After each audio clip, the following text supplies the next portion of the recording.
Paul, by the time we get there, the Bush tax cuts, 2001, then added on to in 2003, by the time we get to the 2012 campaign, they will have been in place for 10 years. Well, 10 years now. They were enacted in 01. They were passed in 01. They took effect in 2002. So do you see a president who will go up and give a State of the Union who says, I just gave these tax cuts because I believe, A, I had to cut the deal with the Republicans, B, I believe most in the economy, but now I'm going to put on the table Social Security, I'm going to put on the table Medicare, I'm going to put on the table other spending cuts across the government? Is his base is mad at him. You just heard Senator Brown. Is he going to come up with a budget that says, here, be mad some more because we need to do this?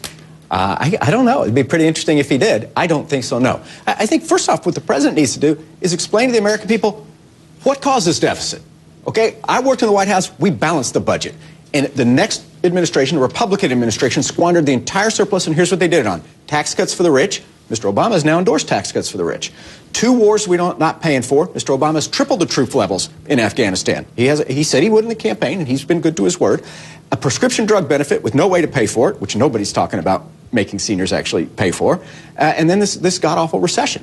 That's what caused it. Social Security didn't cause this. And normal government spending on special needs children or veterans, that didn't cause a deficit. Those 4 things cause a deficit, and I think those 4 things is where the president needs to lead us if we're going to cure the deficit. If you accept those 4 things, you'd also have to add in an economy in a funk. Yes, I mean the recession. That was my 4th Washington's getting no money. Right.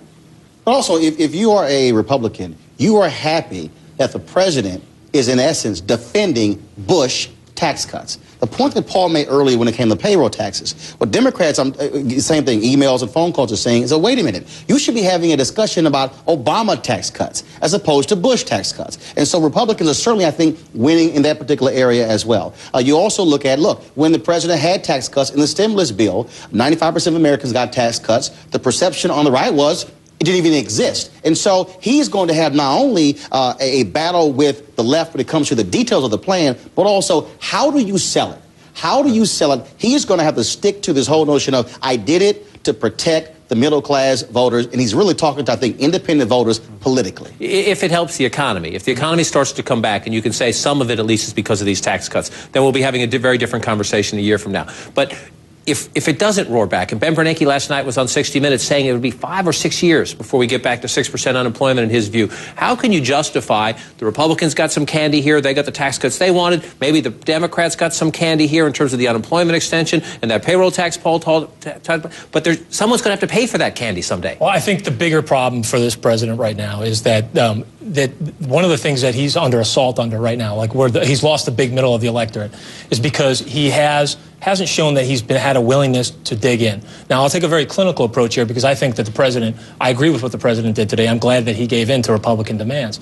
But I think one of the big one of the big debates that we've seen over this last year. Diplomatic way to put it. Nice way to candy coat it. But I think one of the debates that we've had over this last year is he a calcified ideologue or is he this political amorphous? Is he going to do what it takes to survive politically? I think what we saw today, which is where I think the president's going to have a bigger problem politically, is that he's shown his his left base that he is much more of the latter, that he is willing to try to survive politically than fight for what he cares Actually, about. what he's done is made it perfectly clear that unlike how I'm being painted by the right, he's really not this far left guy. He is a pragmatic politician who will cut the deal, and you're right. At some point, you're going to have to fight. So the question is, what is he going to fight on? And when is it going to happen?